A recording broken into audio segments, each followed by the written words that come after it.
फैगौ 10 आरो 15 बोसोरनि गेजेराव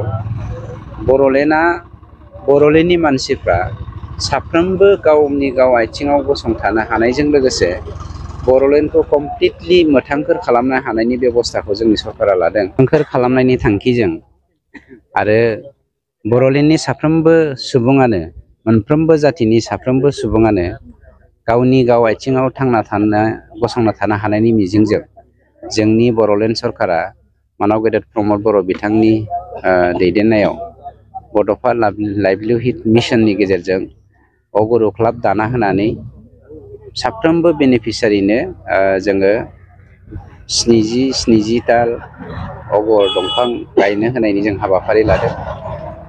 टटेल जोंना मोनसे VCDCआव जोङो मोनसे बेनिफिसियारियाव जों 50 जन माबा खालामनाय जागोन, अगर दंफां हरनाय जागोन। गतिके मानोना जोंनि बेयाव बर'लेण्डनि जेसेबां हा खालि दङ बेनि गेजेराव 34% फरेस्ट लेण्ड। बे फरेस्ट लेण्डनि 14% फरेस्ट लेण्डआ दिनै डिस्ट्रय जालांबाय। दा 20% दंबावो। 20%खौ सेभ खालामनायजों लोगोसे ग्रिन बर'लेण्डनि मिजिंजों साफ्रोमबो मानसिया गावनि गाव आथिङाव गसंथानो हानायनि बड'फा लाइभलिहुड मिशनखौ दाजाबदेरनानै दिनै समाज दानायजों लोगोसे रांखान्थि बिथिंखौ जौगाहोनायजों लोगोसे मोथांखोर बर'लेण्ड दानायनि सिमांखौ जोङो दिनै स्टार्ट खालामबाय। अग्रु दंफांनि अनगायैबो गोबां बेसेन गोसा दंफांफोर दं। दा बे अग्रु दंफांखौ गायनायनि गुबै थांखियाबा? अगर दंफांखौ जोङो लाग्रोदों ओरैनो बेक्तिगत भाबै जोंनि बर'लेण्डआव दा रेड चन्दन, व्हाइट चन्दन बेखौ बयबो गायसावनो लादों। जायखिजाया मोनसेखौ जों गोजोननाय मोन्दों, जोंनि बर' समाजजों लोगोसे बिटिआरआव थानाय गासैबो जाति जन'गोष्ठि बिफाङा जे मानसिनि थांना थानायजों 100% सोमोन्दो दङ। मानसिया जेरै सान्दुंनि सायखं ओंखारो बेफोरबायदिनो सायखं बायदि बिफाङा दिनै जोंनि थाखाय गोनांथि जानानै फैदों, बेखौ हमदांनो हादों।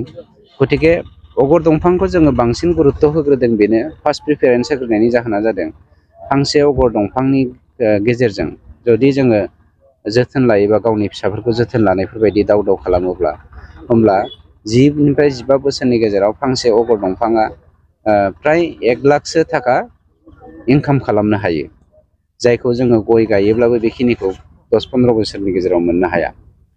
फारसेथिं जोंना मिथिंगायाबो मोथांखोर जाबाय, फारसेथिं जोङो इक'नमिकेलिबो स्ट्रं जानो हाबाय बा स्टेबल जानो हाबाय। बे थांखिजोंनो जोङो अगर दंफांखौ गिबि जों माबा होग्रोनाय जादों।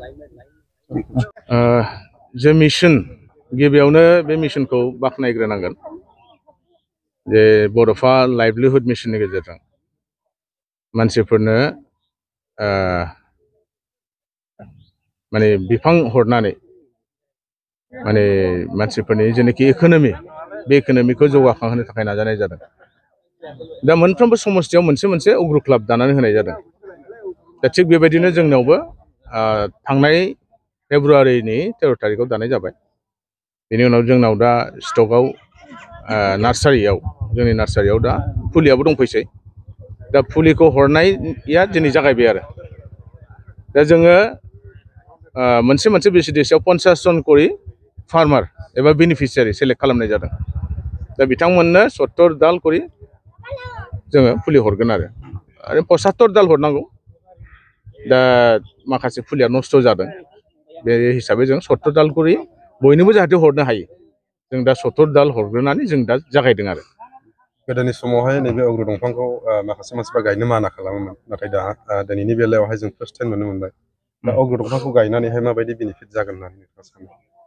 ओरैनो गोदो मा जाहोनाव मानि थाखाय बादा होयोमोन गायनो आं मोनथिया जाहोनखौ, खिन्थु दिनै जुदि जों नायोब्ला जों मिथिगौ जे अग्रुनि बेसेना बिराद गोजौ। इन्टारनेसनेल मार्केटआव किल'आव 3000 गाहाम आं बे रोखोमनि नुदोंमोन आरो। बेनिफ्राय 5000सिम गाहाम बे रोखोमनि दङ होननानै आं मिथिगौ आरो। ओमफ्राय जोंनाव माखासे एजेन्टफोर दङ, अग्रुनि एजेन्ट जायफोर दङ, बिथांमोनहा माने जोंनि फार्मारफोरखौ बिराद थगायो, जे बेसेन होनांगौ बेखौ होआ। दा बेखायनो माने जानो हागौ जे माने मानसिफोरनाव गोसो बायनो फैदों, गायबाबो जायोबाबो माथो बेसेनानो मोना, दामानो मोना, सेन्टबो जाया। बे सेन्ट जाहोनायनि थाखाय माखासे खायदा दं, कौशल दं। बेनि थाखाय बेनिफिसियारिफोरखौ ट्रेनिं होनाय जागोन आरो जोंनि फार्मारफोरखौ ट्रेनिं होनाय जागोन। दा आरो बिथांमोनखौ फुरा जोथोन लानो थाखाय नैबे अग्रु क्लाबा दं आरो दा अग्रु क्लाबनि गेजेरजों जों जायफोरनो फुलि हरबाय अग्रु क्लाबनि गेजेरजों दा बिथांमोनखौ फुरा जोथोन लानाय जागोन बिथांमोननि फुलिया मा अबस्थायाव दङ दा बेफोर गासिबोखौबो नायगोन जुदि थैयोबा बिनि जायगायाव रिप्लेसमेन्टबो जागोन गोदानबो हरबावनाय जागोन फुलि दा मेन उद्देश्यआ बेनो जे जोंनाव बिराद गोरिब मानसिफोर दङ इक'नमिकेलि बिराद माने डाउन सदान मानसिफोर दङ दा बिथांमोनखौ नैबे अग्रु फुलि हरनायनि गेजेरजों अग्रुखौ गायहोनायनि गेजेरजों बिथांमोनखौ लाखपति बानायनाय बे थांखि दङ आरो दा फांसे फांसे अग्रु बिफांनिफ्राय जुदि 10-15 बोसोराव जुदि 1 लाख करि जुदि फैनांगौब्ला दा जोङो 70 दाल हरनायाव 70 दालाबो जुदि थांनानै थायोबा 75 दाल जुदि थांनानै थायोब्ला अब्ला बेथ' 70-75 लाखनि मानसि जागोन मोनसे समाव अब्ला जोंनि गेजेराव जेनाखि पभार्टि बे पभार्टिया माने मा होनो बेखौ